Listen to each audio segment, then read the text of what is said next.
My name is Jonelle, and this is my Golden Year vlog where I talk about being in my 26th year of life, the ups, the downs, the highs, the lows. And so, yeah, let's get into it. I have my door open today because my dog, she's okay, never mind. She she has decided to stay in the room, but let me see if I can reveal her right quick. Nope. Come on. This so to make a special guest appearance. She's right here. I have a little Velcro dog, so come on. Let me. Yeah. Yeah, this is my dog. So her name is Cinnamon Biscuit Jones Dawkins Little. And she likes to just sit in my office and sleep for the most part. Okay, we can go back to sleep. I am featuring Cinnamon in this episode because that fits with today's theme. Even though I yap for an undisclosed amount of time for each vlog, I actually do have a theme each vlog. And this one is about the power of friendship. If you don't know anything about me, I watch a relatively moderate amount of anime, and a lot of times I really resonate with, well, animes that really resonate with me are ones that focus on friendship, like One Piece, because whatever goal we have in life, what's the point in trying so hard to reach them if if we don't have our friends along the way with us?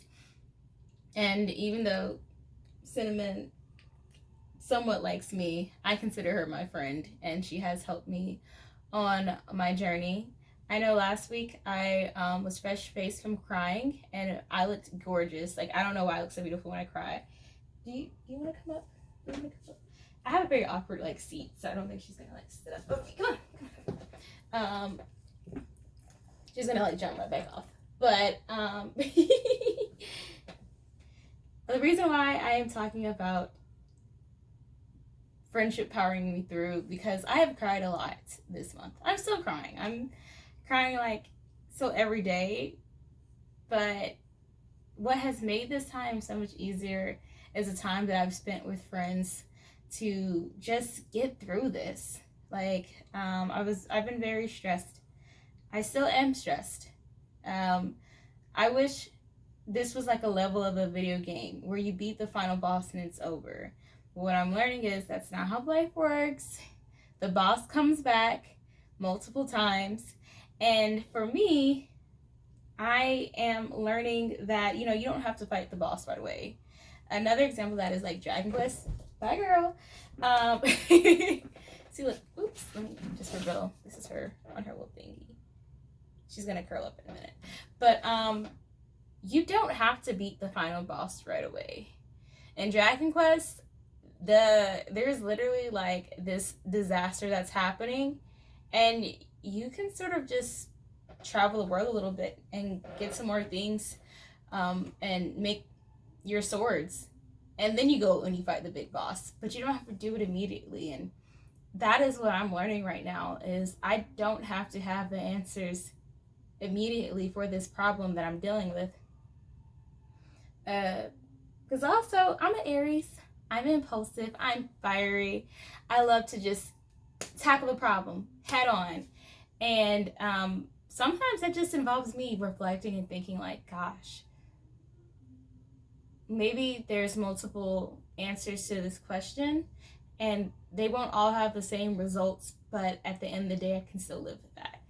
So while I am dealing with this monster that I don't have to actively fight every day, I'm hanging out with my friends. I went to a sleepover. We didn't actually sleep over anywhere. We all went home at 3 o'clock in the morning. But it was just girls, and we were just hanging out, and we laughed, and we had such a good time. For a couple hours, I just forgot about everything I was dealing with. I didn't have to think too hard about it. So I really enjoyed having that freedom to just do that for a night. And the next day was Father's Day, And even though I didn't spend time with my father because he doesn't celebrate it, I hung out with more friends. I went to a picnic, and then also one of my relatives did have a Father's Day event, and we went. And it was so good to see everybody. It was so good to laugh and just talk, seeing what my other relatives got going on. Because sometimes it's like just stepping out of your own drama and calamity and seeing that other people have things that they're thinking about and plans. Like, one of my older cousins is always just working to improve her life, and I love that about her. Like, I love seeing like what she's doing, like the businesses she's starting, and her career plans and stuff, and it inspires me because it reminds me I don't have to be the same person my entire life. I thought at one point in my life I would have the same everything. I thought my kids were going to the same school that I went to. I thought my best friend and I would be like this. We live in the same neighborhood. We would just create community like that. But I'm learning that community is not always about like down the street. Sometimes community is this metro region, or it's the people that you call when you need them. Because I called one of my friends that I have not talked to in over a year because I was sad, and she answered. She answered the phone, and we talked, and it was like so good because sometimes I do cast people off when they don't respond to my messages, and I'm like, screw them, we're never gonna talk. But I'm glad I took that leap and called her, and I'm glad she was able to talk with me, and we talked through some things, and we just like worked through some things. My journey through friendship has not been the greatest, but then what is a great journey with friendship? Like, at times I'm envious of my boyfriend because he's had the same best friend since he was a child, essentially. Like, his best friend was his neighbor growing up. They went to the same college. They are line brothers in their fraternity. Even though he moved away, he still comes back to visit us every time he's in town. Like, they're Trump tight. And I thought that I would have that in my own life, and that's not what's happening. And I had to revisit what I thought my definition of best friend and things like that. But I'm appreciating the friendships that I have. Like, I'm on Bumble BFF, doing my thing, trying to make friends. And sometimes, like, recently I had to tell myself, like, stop going on Bumble BFF and making new friends when you have a bunch of people that you've already been talking to, that you, like, go talk to them, send them your social calendar, because those people really care about you. Like, I met this girl on Bumble BFF a couple months ago, like right before my car broke down and everything, and we walked the Beltline and we had tacos at Pont City Market, and it was so much fun. And like, we talked about anime. She moved like a little further out, but we haven't been able to really hang out because I was so like worried about my car and stuff. And this week she was like, when are we hanging out? And I was like, okay, let's do it. And I went over her house. She had 3 cats, and I was so hesitant to be like, hey, I'm allergic to cats, but I should leave the house. Let's hang out. And I was pretty much fine most of the night, but like, ironically, we were also working on making a Lego tuxedo cat. That is my first ever time making a Lego set, and your girl's addicted now, even though I screwed up several times. Like, my bad. It was my first Lego set, okay? And we were able to fix some mistakes, and I hope she doesn't hate me for how many times I screwed up making that Lego cat. And by the end of the night, oh my gosh, my nose was swollen. It sounded like I was crying. I was like, here's my thing that just kept bleeding. And then I'm like, I'm ready for the next bag. I'm just swollen. Like, I'm allergic to cats. And usually when I am on Bumble BFF, if I see you have multiple cats, I'm not friending you because of how bad my allergies get. Like, I'm here, I'm still breathing. Like, I was able to hang out. One of the cats was very cute, and I wanted to touch the cats because one was like really fluffy and fat, But I was like, my nose was like, girl, go home. Leave this environment right now because you can barely even see these Lego pieces. How much you're sniffling and crying. And I was just so happy that my friend was like, come on out this house. We gonna build this damn Lego cat. And that's so important to me. Like, my friends have been the ones to just remind me, like, hey girl, you are more than your job. Or like, come on, we're gonna like review your resume. We're gonna give you some suggestions on where you need to go next because, you know, you're talented and we want to turn up. We want to go on, like, I really want to go on this trip to Nashville later this year. I want to plan it. I have some ideas. Well, it's not Nashville. It's going to be Eastern Tennessee-ish area. But I want to go on this trip. So a part of me is like, girl, you got to have money for this trip. And, like, I am scrimping and saving. But I don't really want to be in a position where I have to scrimp to save. Like, I would rather just, you know, have this money set aside and not have to worry about worrying if I need to come back and get that money for what I don't need it for. I mean, what I was, like, the opposite of what I was saving for, essentially. But I like having friends that aren't related to my job because it just helps me, like, just step out and remember that I'm a person outside of my work. I don't have to, like, I love my house. I really do. I like having my craft room. I like being in my garden. I do like playing around in the kitchen, but, like, I don't need to sit in here all the time. As much as I love to be here, like, I know it's just gonna stress me out if I just sit in the house all day. And also, I sort of have been sitting in the house most of this past week. Like, I've been working and cleaning and stuff, but, like, I've still just been in the house. And I know my father-in-law has been like, what is wrong with this girl? My car is, like, covered in dust because of, like, I'll go out just to hang out with somebody and then come back. Like, that is, I haven't been taking, like, these epic trips anywhere. Well, I remember when I was little, my mom used to, like, we would travel, like, road trip to different malls and stuff. And it was like a 40-minute drive, but, and just go shopping all day. I've never been one to do that as an adult, but sometimes it is nice to just go out and go to the stores. So tomorrow I am going to do a little bit of thrifting for some products I got planned. But I'm so thankful to my friends. And I'm so thankful for growing into a better friend each day. It's been hard. Like, I'm not the perfect friend. I'm somewhat becoming some of the things that I did not want to become as a friend. Like, I'm not flaky. Like, if I put it on my calendar, I'm gonna reconfigure my body and get my shit together and go. But it is harder for me to make plans for people sometimes. Like, I'm like mentally, I'm like, no, I'm blocked, I can't go. But I have to just tell myself, yes, it's worth going. Like, even to my, like, friend's sleepover, I was about to tell myself, nope, Janelle, don't go. Don't do it. Like, there were so many times in my head I said, don't leave the house, Janelle, like, this week. And then I was like, nope, I'm doing it. And I felt so much better afterwards. So I think friendship is really healing and really powerful. And I'm also challenging myself to be a better friend so I can show up for people. Like, it was my turn to be the friend with the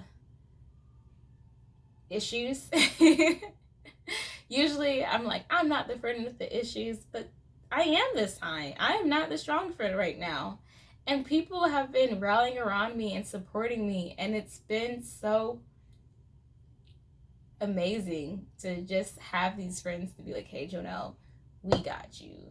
Just pull up. We'll have the Legos and the marshmallows and the wine. I've been trying not to drink a lot during this time because I think it's important to recognize that alcohol is a depressant, especially for me, and if I'm already down, I don't want to stay down.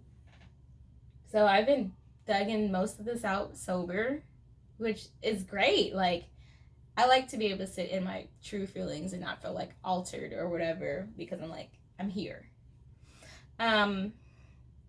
So yeah, shout out to friendship.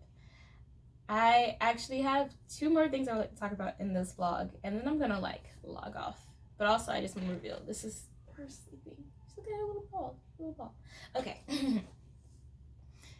So, speaking of spending time with my friends, as you guys know, I have a boyfriend, and we went out Friday night. And the reason I'm talking about this experience was because it was honestly traumatizing. Like, it was, I wouldn't really say it was technically a date, but we did go out together to an event. And maybe I will call it a date, because I look so cute. I had on this outfit that I made. I tried to do my hair, like, it was not giving. So we're gonna just rescind my hair for the night. But I was hot. And what we were going to was a musical showcase for one of Fred's friends, who is a rapper. And Fred was like, we're gonna leave, and because it starts at 7:30, and we left the house at 7:30 because I didn't get any information. Like, he just put showcase in the calendar invite, like on our couple's calendar. So I said, okay, whatever. We get there, it's like 8:30. He's all worried that he missed it, because like, it's only an hour. I was like, what do you mean it's only an hour? And I look at the Instagram thing, and I'm like, oh, baby, this thing ain't even gonna start by the time we get there. And we got there, it had not started. We were the first to be there. I'm sorry, I'm just reliving the trauma of this night. So I'm looking at the Instagram post. It says, and there's nothing about this costing money. So we're like, okay, free event. One of the few times in Atlanta they had free parking, but and it was like in the cut. Like, there was like 3 spaces, and luckily we came in time to get the space. Whew. That was the only free thing that night. We get there, and the guy's like $20, and we're like, for both of us, and he's like, no, $20 each, and we're like, $20? What are we paying for? Because we go in, it's this half empty room. There's a bar, some bathrooms. Both bathrooms had rings in the toilet. Like, yeah, like, clean your bath. It's the beginning of the event. Make sure the bathroom's clean. And why is there a ring? Like, it's, I am not the neatest person. Look at this room. It's not neat. But one thing, when you have guests, like, rings in the toilet appear after, like, prolonged, I'm not cleaning this toilet tomfoolery. So we go in, and we're like, $20. Like, we gotta make the most of this night. We go, and we're looking for a place to sit down, and there's like 3 tables and 2 sections, and the sections are like these square tables with these couches. I mean, yeah, you guys know what sections are in clubs, but it wasn't like, it was not a club. Like, that place was not a club at all. So those tables and sections, those 3 tables and those 2 sections, all had reserved on them. And a part of me was like, I want to just sit here anyways. But we were like, let's be good citizens and ask about these tables. But at first we're like, we can stand, this event should be starting soon. It said 7:30, and it's almost 9 o'clock. It was not starting soon. So we went to the bar, and they had like, the drinks were like $12, but the pitcher was $30. And I'd like to, usually, I'm like, let me just do the math. It's just me and Fred. If we both got 2 drinks, if we both got a drink, it would be $24. I'm not the type of girl who usually just drinks 1 drink, so let's just get the pitcher. Let's get the pitcher. We're gonna be here.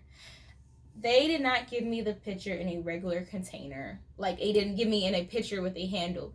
They gave me a plastic pasta container, like those containers you put bulk pasta in and screw on. That is what they gave me.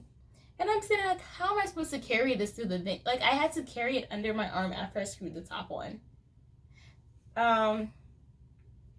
So with this in my hand, and then there was some tables, not tables, but like, there was like a food place set up where it was like the folding tables with trays of food, and it was like wings, $12, whatever. I didn't get the wings initially because I was like, we'd probably go somewhere after this.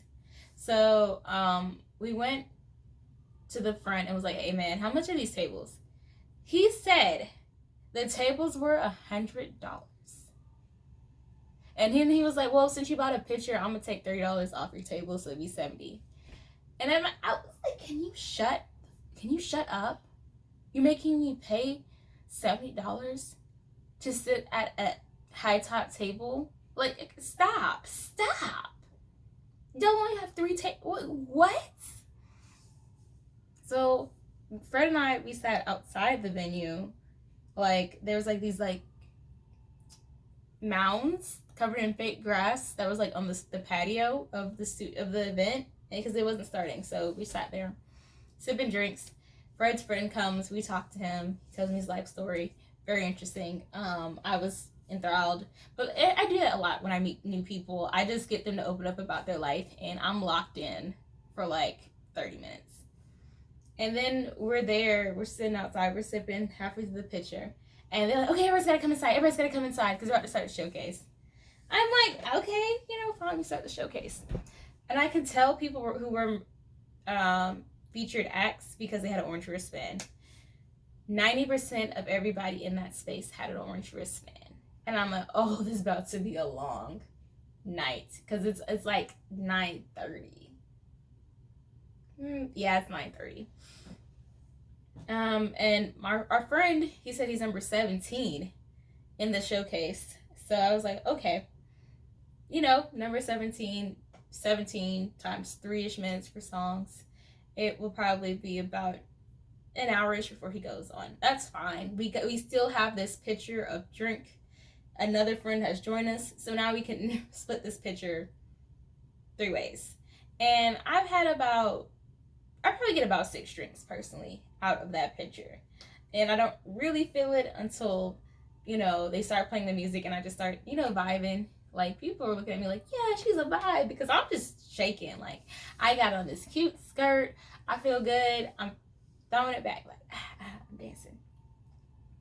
Even though most of that music, because, I'll give it's new music. So I don't really, yes, I do dance to new music. Like, because I don't know what else to do with my body. I'm just gonna, woo, woo, woo, woo. But the majority of those musicians sucked. They sucked. And it was a judged like show. And I don't want to really say names, but I will say the event producer, his name was, he was an older gentleman and he had vitiligo, and his name was Two-Toned.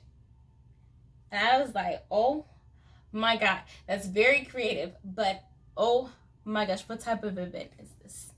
We have this showcase with a lot of these artists, they were mid, and the judges, it's like, when you watch an anime show and the characters to look out for because they're so distinctive.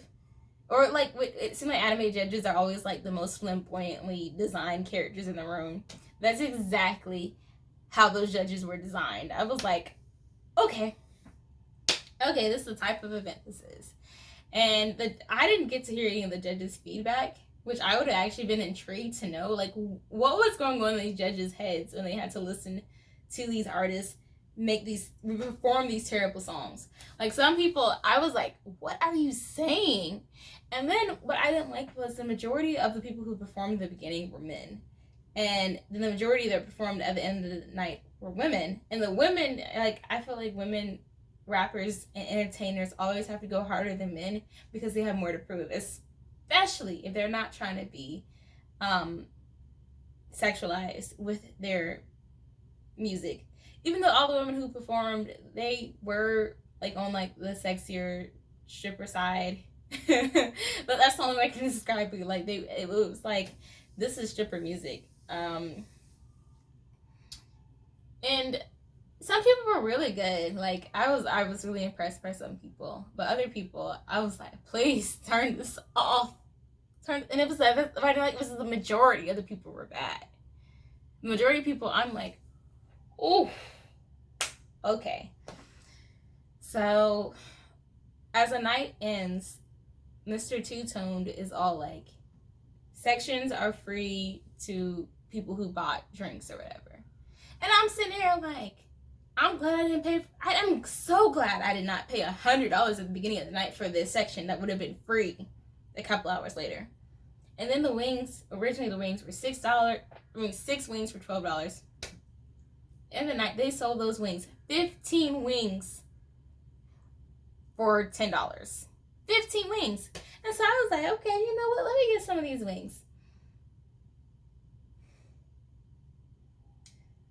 They were like the tiny, like half-piece wings.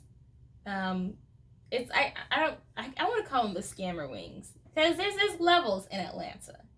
Some places, like the old school places, they'll give you the whole wing, and it's the flat and the drum together with the tip. Ooh, so good. And you know, those they can usually sell in 6 or whatever.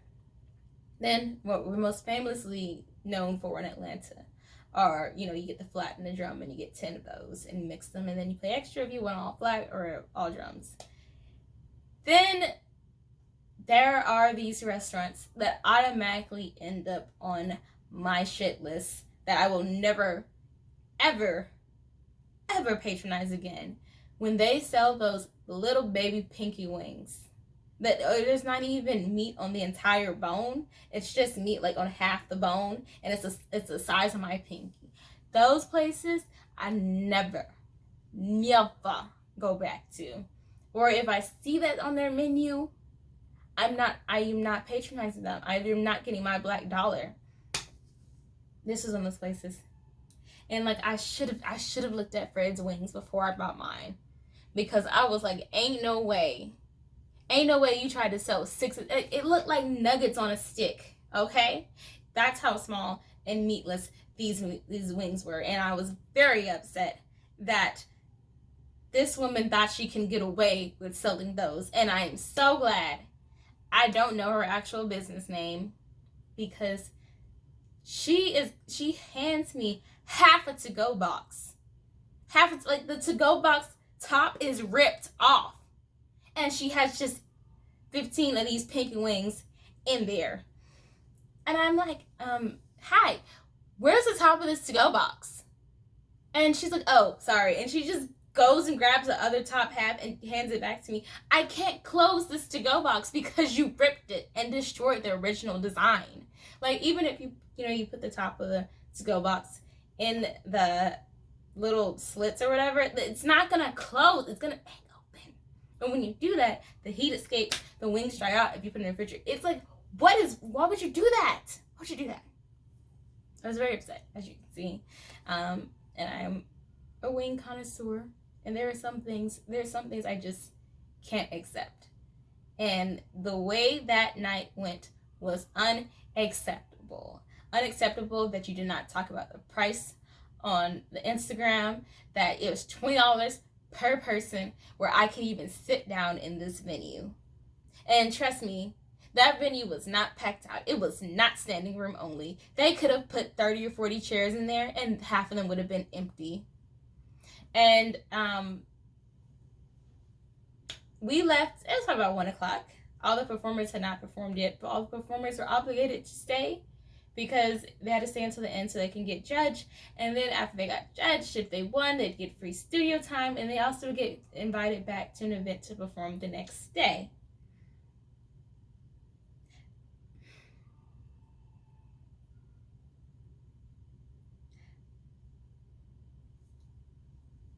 I'm not gonna pretend that like I am in the entertainment world, even though I am a comedian, but I do know, the basics of getting booked and things like that. That did not seem aligned at all with how it should go, because if you were gonna if you were gonna have the winner of the event be someone who's gonna perform, at a show the next day, then you should have capped the number of performers and you should have had this at a certain time. Because this event, like, we didn't know when it would end. We wanted to just end because everyone kept performing, and like you paid, like you got higher points if you paid to perform more songs. This is why they call this city Scamlanta. And what also, I don't want to talk too much about the event and who ran it because I don't know him personally, but there's too many parts of that night that felt like a money grab, and it didn't even feel like I was getting anything in return for that money grab. And like, I host events. I will talk about craft and comedy night soon, but I host events. I've been to events. My family, like, some people would plan things. Like, I know how much it costs to host an event. I know people are trying to get their money back. But at a certain point, we have to put our foot down and be like, what are we doing to these people who are occupying our businesses? Because I paid, at the end of the day, $20 to get in, times 2, that's $40. $30 for a picture, that's $70. $12 for Fred's rings, and then $10 for mine is $22. So $92 for burnt crisp pinky wings, no place to sit down, technically 7 drinks, and terrible talent. That is what I paid $92 for. Versus $92, I could go to the Ren Fair for that. That is a weekend early bird pass for MomoCon. That is so many other things that I could enjoy and have a good time at in Atlanta, and that was not the equivalent. And you know, the event host was like, oh yeah, we do this event all over the country, and you know, we always have a good time and blah blah blah. I'm like, you do this event all over the country is because you keep getting kicked out of multiple cities. You must get ran out of town with pitchforks and torches, because ain't no way you keep doing this in the same place. And like, they had flyers for the event that was happening the next day. The event did not say that. I mean, the flyer did not say like, oh, guest starring or guest host the East Side Boys. It said invited guest. So you are advertising this event based on clout, based on somebody who might be there. Ooh. Did you not think that I knew how to read, or that anybody else that was going to buy tickets to this event knew how to read? Like, it's just frustrating. It's just frustrating. And I don't want my time wasted like that ever again. Maybe next time I might actually say more names and drag these people even more. But yeah, that was my night out with my man. All right, so I am about to go, but I do want to say I have been crafting because I've been working on craft and comedy nights. If you're not familiar with that, this is an actual, like, real Atlanta event hosted by people who are from Atlanta using an Atlanta gallery. My craft and comedy nights have been a wonderful time because I get the opportunity to provide a safe space for people to tell jokes. If you have gone to an open mic or experience in Atlanta, you might notice that sometimes the jokes get a little homophobic and misogynistic and terrible. And I'm like, or it's just like, it's not like a lot of Black people in that space. So I said, you know what? Let me work with my friend. Let's host the craft and comedy night. And we've done it 3 times before. We took a little break in May, and we're back at it again. So if you want to know what we're doing this month, like, each time we have a different type of craft. We are making altered playing cards, and I can show you. I did some ones. I cut out some cards and I just like collaged on them. Like this one says Shawty. Oop, I gotta restick that one with glue. And this one says Queen. And then this is another. Okay, I know the video just cut out last time. Last quick 30 seconds, just gonna say, yes, come craft and tell jokes with me next Thursday, June 27th at the Future Gallery in downtown Atlanta. We're gonna cut up these playing cards, we're gonna make them cute, and we're gonna have a very good time. And make sure you tell some jokes. I know you're gonna be funny to me because I believe in you. So have a great week, and I'll talk to you guys next Monday. Bye.